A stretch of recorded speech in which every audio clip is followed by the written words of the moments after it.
Well, hello, hello, hello, everybody. This is Reverend Karen welcoming you to Fearlessly Feral Living. I am broadcasting as usual from the Woogie Ranch in the back 40 of northwestern Nevada, where I'm a good half an hour away from the nearest gas station and the nearest grocery store.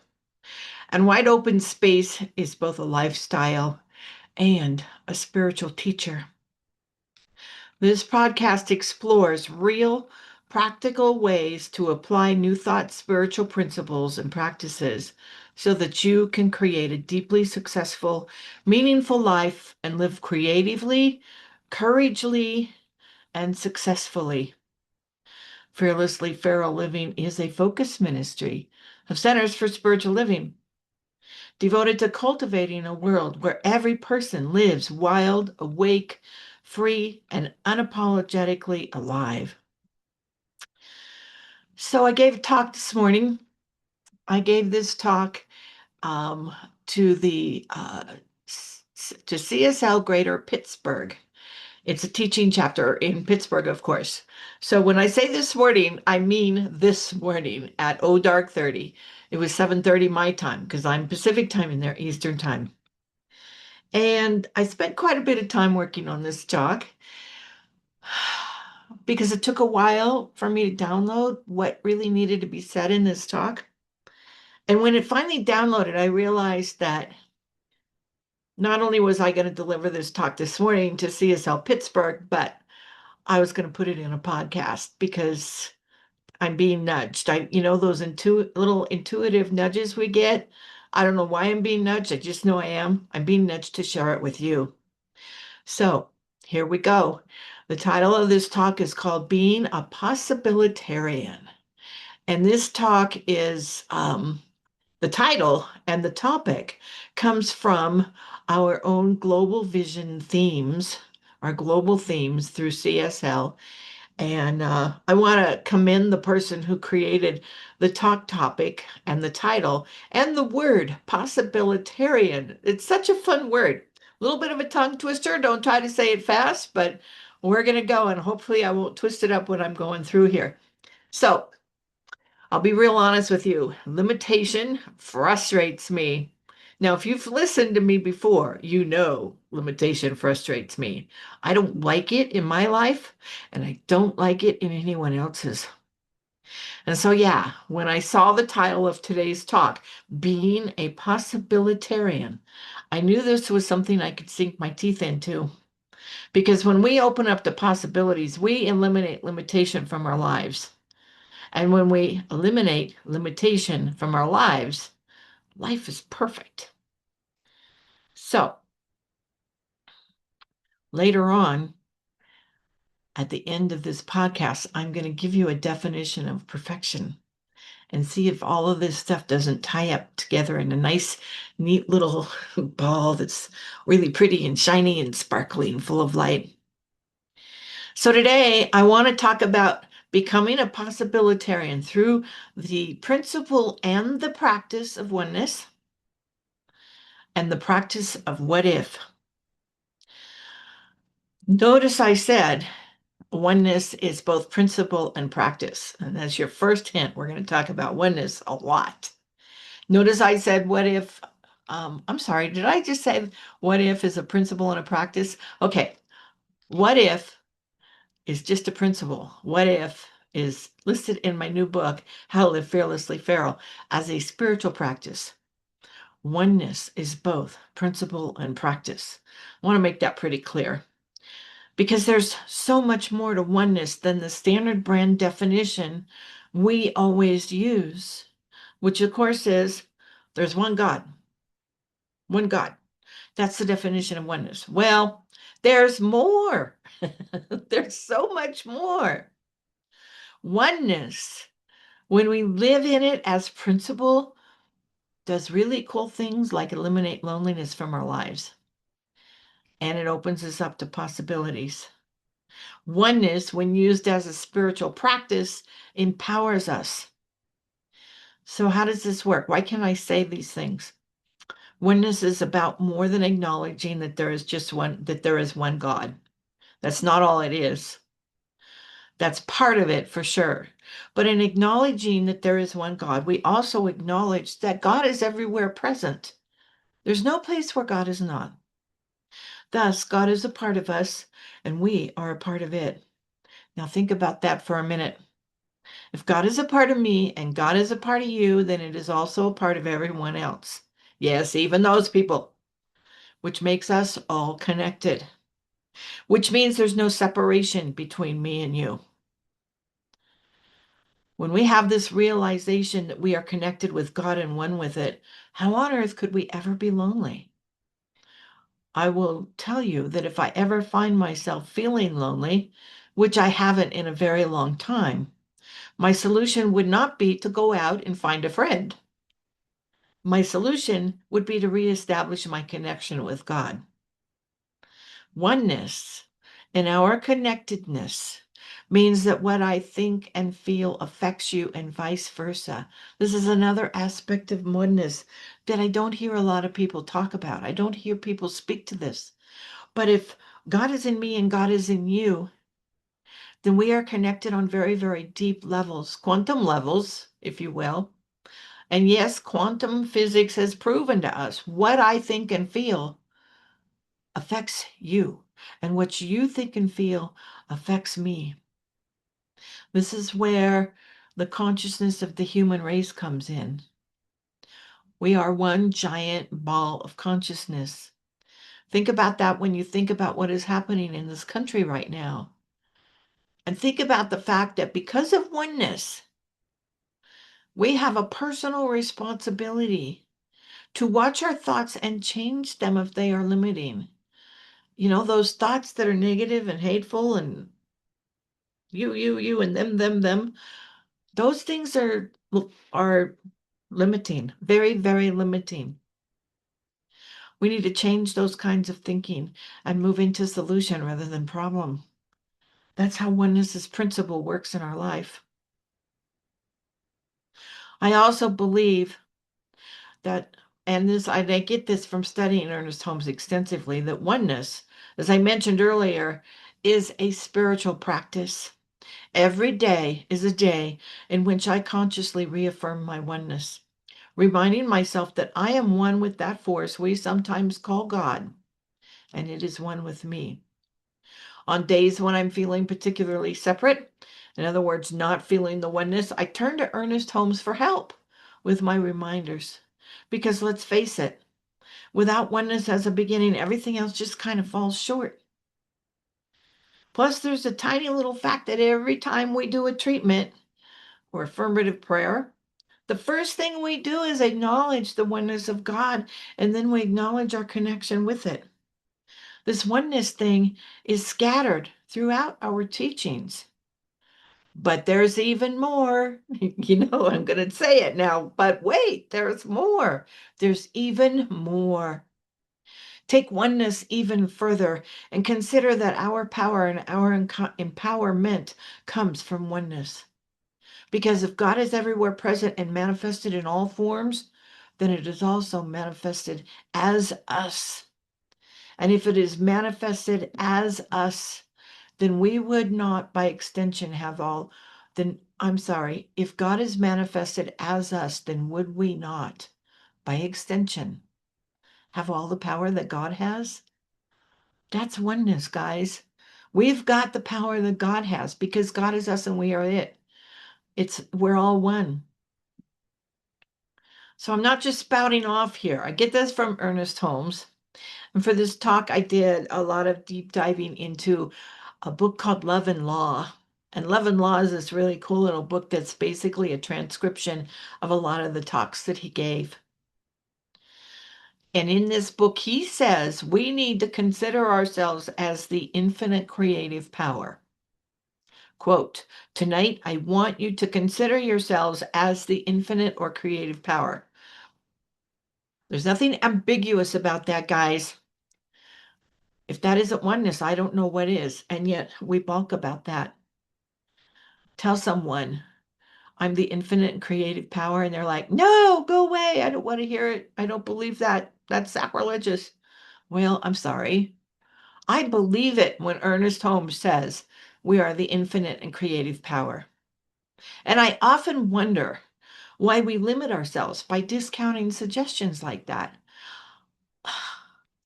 Why? Why would we limit ourselves that way? And I get it up to a certain point. It's really scary to take responsibility for ourselves by declaring we are one with God, that we are the limited and unlimited and creative and infinite power. I remember the first time I got that concept, the first time I felt it deep down within me. It was like a punch to the gut, only it didn't hurt. It was like it took my breath away. And I had to sit there and breathe consciously for a little bit to get my breath back. It was that big. And the ramifications of feeling that and realizing it and getting that were that big. And it was life-changing for me. And it's not the first time I've had life-changing spiritual awakenings like that. That's just one of many. But that particular one changed me. It changed me from being what I called a professional victim to an empowered human being. I became no longer willing to allow myself to be victimized by anyone or anything else. All of a sudden, I was able to set boundaries and keep them. All of a sudden, I was able to tell people, you can't treat me like that anymore. And all of a sudden, I was able to begin to take responsibility for myself so that there was no need to set boundaries because I was a boundary. It's weird when I say that. It's weird. There was no need to stand my ground because I showed up as an empowered human being.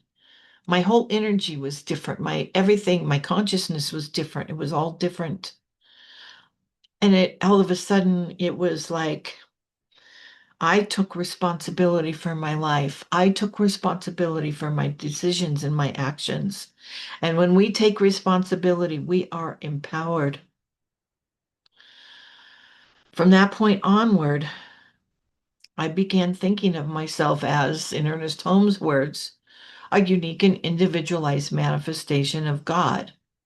I began to know and feel that I was here on earth so that God could experience the physical.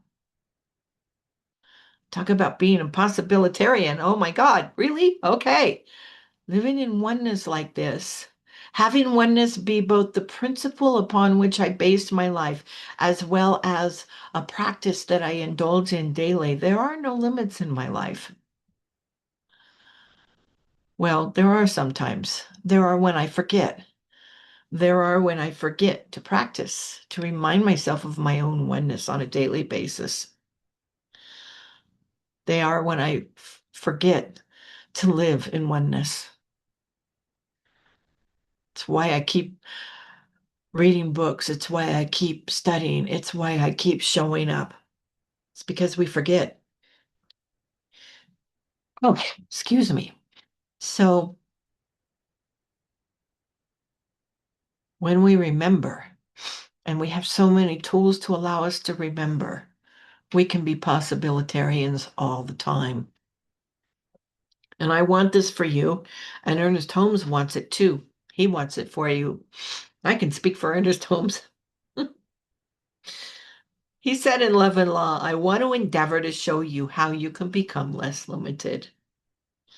And then he says, and he said this in other places too, if you do not believe it works, it will not work because everything is belief. What he's saying is that if we are experiencing limitation in our life, it's because we believe in it. If we are not living as possibilitarians, we need to look at our beliefs. We need to take a good hard look at them and see what beliefs are limiting us. And the thing about beliefs is they got put in place either by ourselves or by others. And they served us really well for a really long time. But when we change, when we have psychic changes, like we become empowered because we realize we're one with God, for example, when we have those aha moments, those old beliefs, they don't work so well anymore. So we get to look at those and change those. Well, that's a lot easier said than done. Right here in my work with people, I come up against a major source of limitation. In spite of the fact that a fundamental element of our teaching is that we change our beliefs to change our lives, many of us do not believe or do not want to change our beliefs. I had a practitioner tell me once she was unwilling to change her belief. And when we discussed it further, she used an excuse that said she didn't know how to change it. And to me, that was just like an excuse. She knew how to change it. She's a practitioner, for crying out loud. We know this stuff. She didn't want to change the belief because she was more afraid of who and what she would become when she changed the belief than not. So, oneness.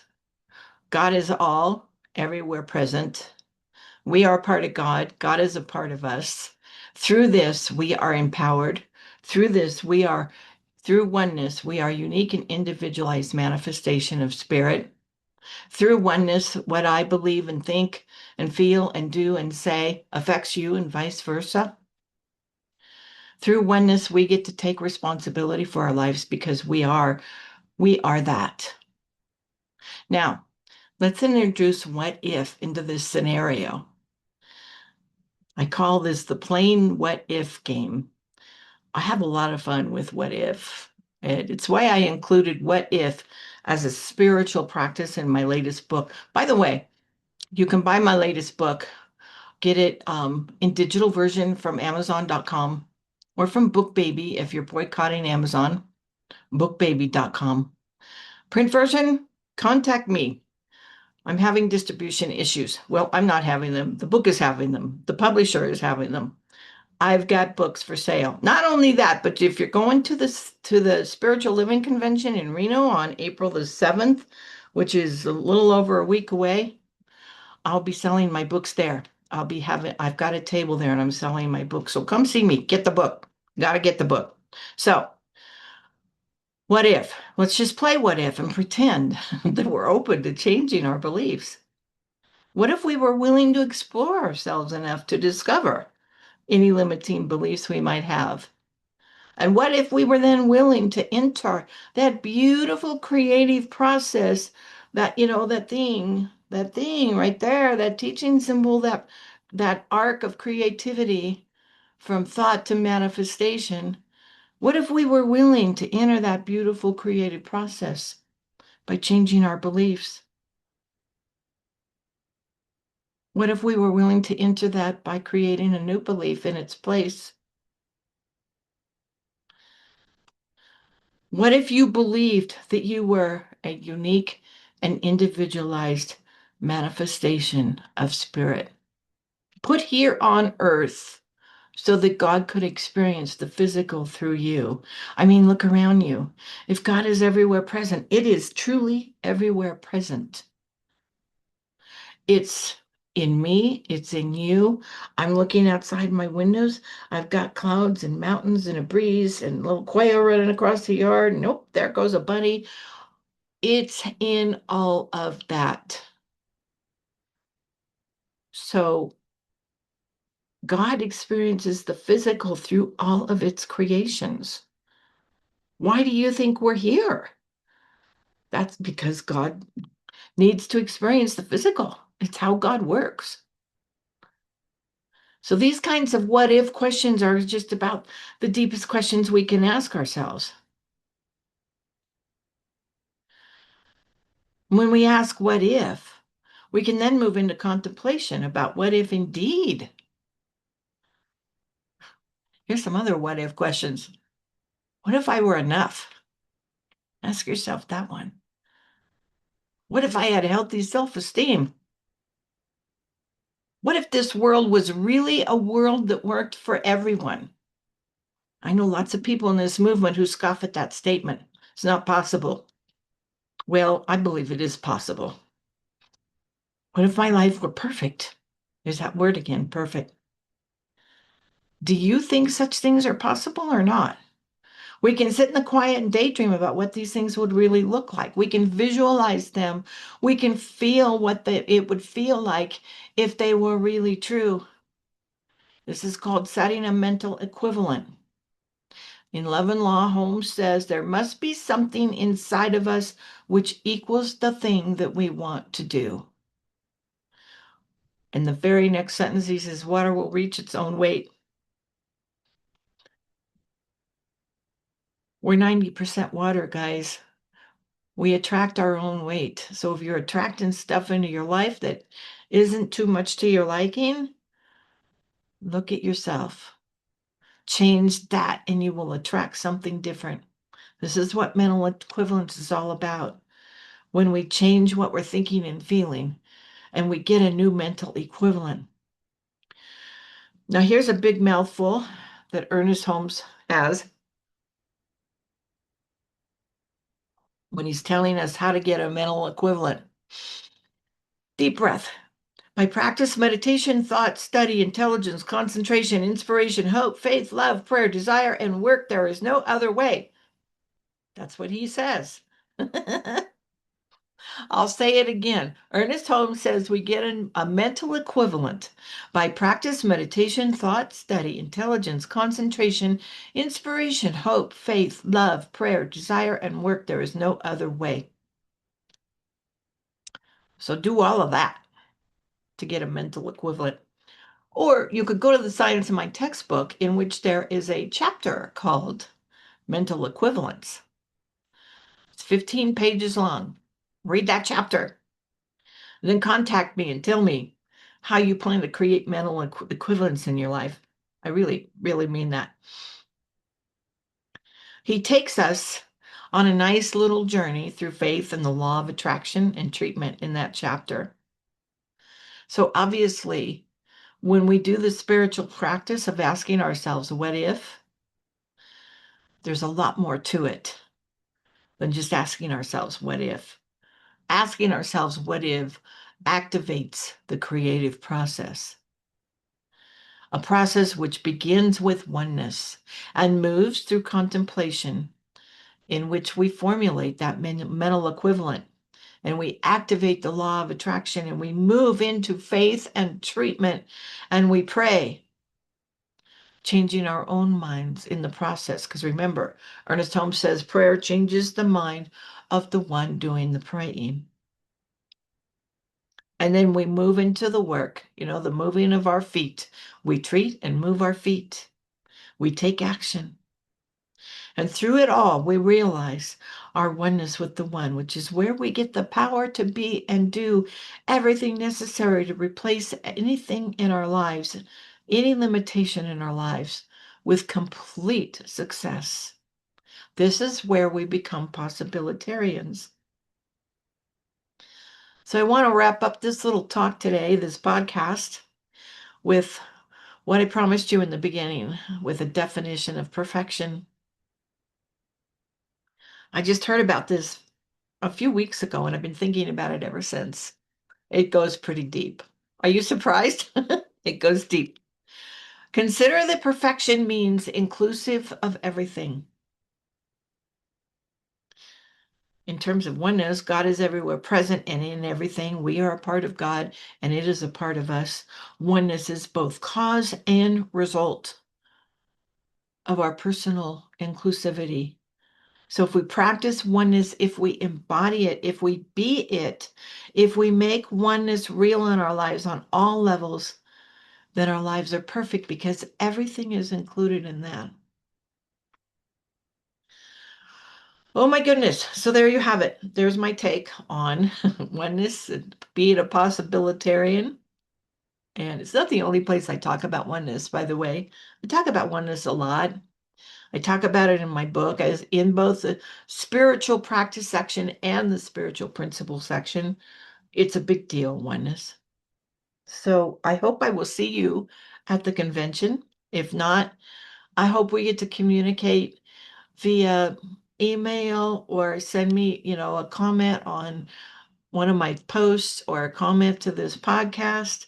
and reach out to me. I'd love to talk with you about this stuff. So until next time, remember, you don't have to live without fear to lead a powerful life.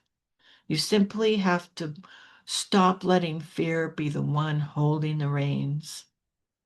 And if Fearlessly Feral speaks to your wild and authentic spirit, you can support this ministry through a donation, through membership, or by subscribing to my Substack. Supporting what feeds your soul helps it grow stronger in your life and keeps this message moving forward. So stay wild, stay awake, stay free, and keep living fearlessly feral. Thank you so much.